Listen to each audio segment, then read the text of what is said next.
From the rainforest of Bolivia to the towering peaks of the Himalayas, today we look at 10 roads you would never want to drive on.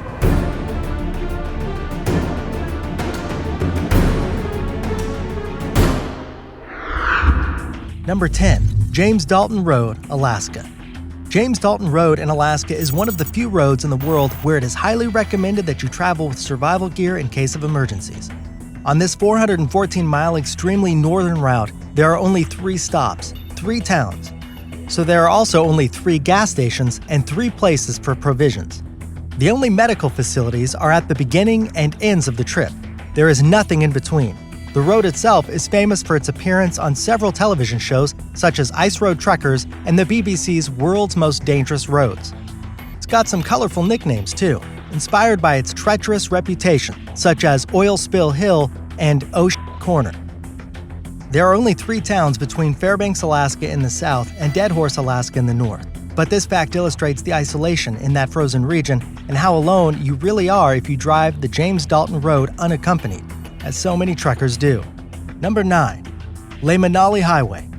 Open only 4.5 months a year when the high mountain snows are cleared out, the 298-mile Leh-Manali Highway in India is one of the most treacherous in the world. Winding up along the Himalaya mountains, this dirt gravel path ranges in altitude between 2 to 3 miles above sea level, connecting Leh in Kashmir and Manali in Himachal Pradesh. The trip takes about 1 day by jeep and 2 days by bus through the world's highest mountain passes. Some passes reach 17,000 feet or more. Avalanches often block the road, and there are frequent patches of ice and heavy snowfalls. Weather and road conditions change rapidly. The road is extremely narrow in places, particularly on high, steep cliffs overlooking deep mountain chasms. Loose gravel breaks free from the road at random intervals due to the constant freezing and thawing action. The same freezing and thawing effects take their toll on what little pavement there is on parts of the road, making the asphalt ripple like water. The Ladakh region in the north is a semi-arid desert and is very cold even in the summer.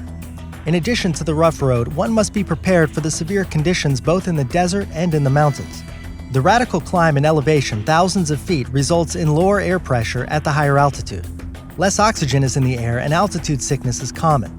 Despite being one of the least comfortable trips possible, many tourists still take the trek for the spectacular scenery.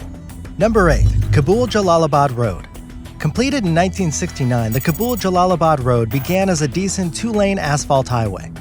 Now in Taliban territory, fatalities occur literally on a daily basis, but not because of terrorism. The road has since decayed into a 90-mile pitted gravel path. It follows the Kabul River Gorge along cliffs almost 2,000 feet high for 40 of those miles.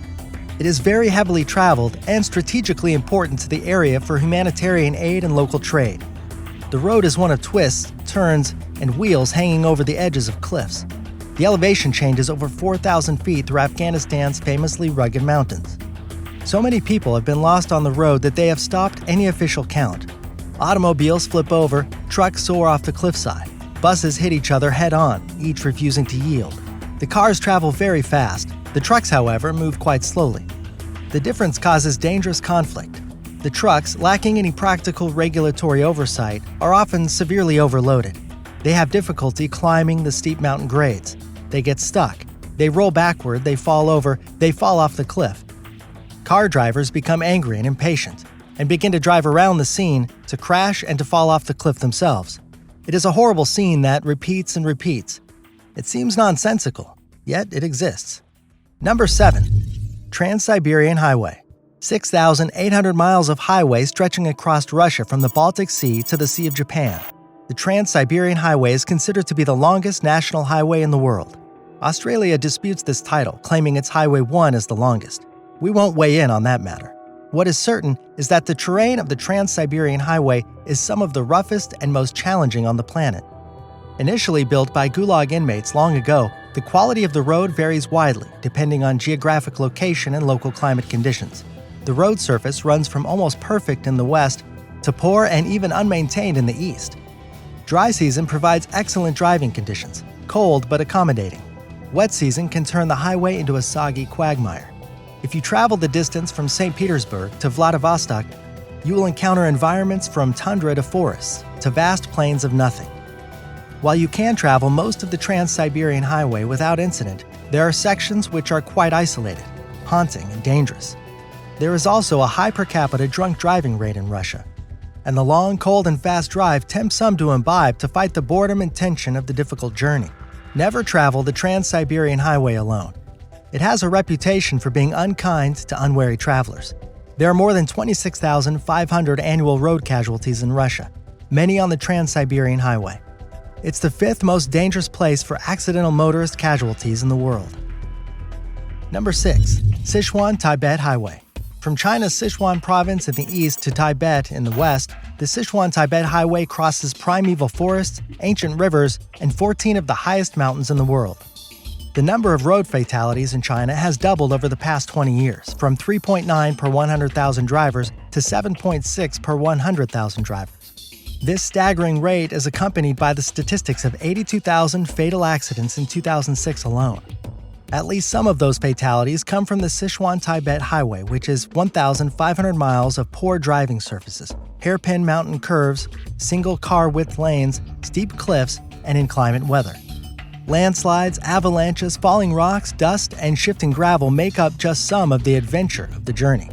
At the high altitudes, sometimes over 16,000 feet, oxygen is in short supply.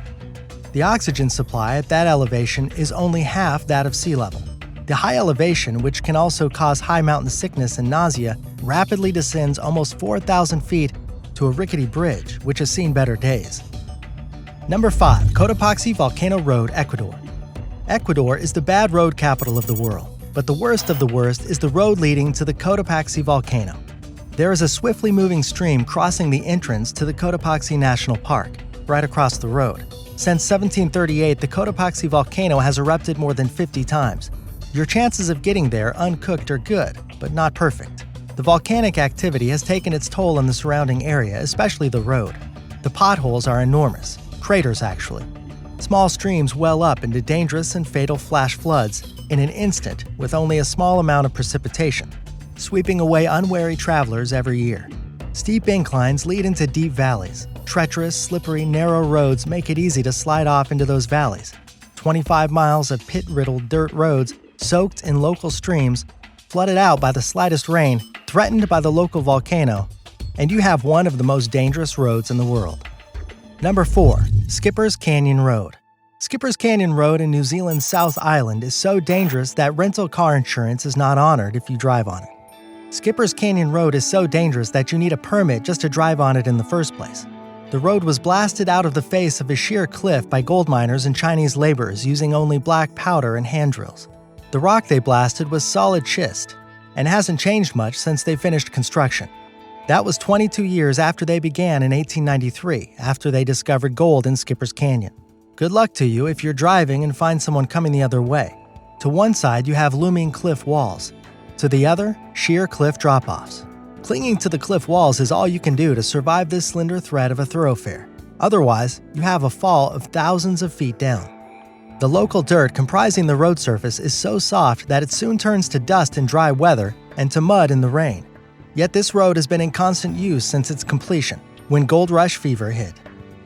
Number 3. The Way to Fairy Meadows. Such a pleasant name, such a treacherous road. Pakistan's high mountainous passes are nearly impassable. So is this road. In Pakistan's Gilgit-Baltistan region, the roughly 10-mile track is an unmaintained gravel pathway without guardrails. You cannot take a vehicle to the very end, as the track narrows to the point of biking or walking traffic. In fact, for most of its distance, the road is only as wide as the average Jeep Wrangler. Careless drivers lose their lives in the high mountain pass by falling off the side of cliffs at an elevation of 10,800 feet. The road was built by local ethnic villagers hundreds of years ago and literally has not seen repairs since. You are traveling a local road, so there are local tolls to pay. There is a surprising amount of traffic on this road, as it leads to the path to Pakistan's second highest summit, Nanga Parbat, which is second only to K2 in height. The dangerous road is popular with hikers and mountain climbers.